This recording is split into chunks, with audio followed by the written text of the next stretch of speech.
শুভ নববর্ষ দিয়ে ভিডিওটা শুরু করছি। তো এটা হচ্ছে পহেলা বৈশাখের দিন ভিডিও গতকালকের।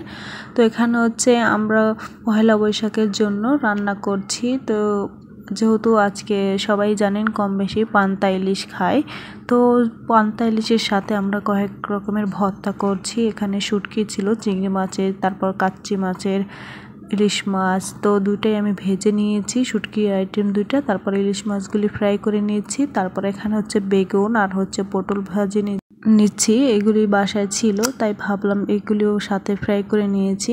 তারপর এখানে যে এর মধ্যে ভর্তা, তারপর ভাত সব কিছু রেডি করে নিয়েছি। এখন আমরা খাবার খাবো তাই।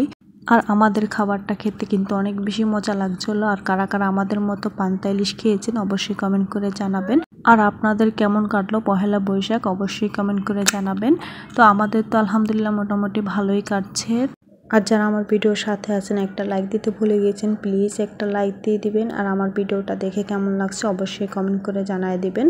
আর হ্যাঁ, এখানে কিন্তু প্রত্যেকটা ভাণ্ডে আমরা মাটির পাত্র রেখেছি। মাটির পাত্রতে খেতে কিন্তু অন্যরকম একটা মজা লাগছিল। এখানে কাঁচামরিচ, তারপর হচ্ছে পেঁয়াজ আর ভর্তা ছিল কয়েক রকমের। এটা দিয়ে আমরা পান্তা ইলিশ খেয়ে শেষ করেছি। আজকের ভিডিওটা এখানে বিদায় নিয়ে নিচ্ছি। আল্লাহ হাফেজ।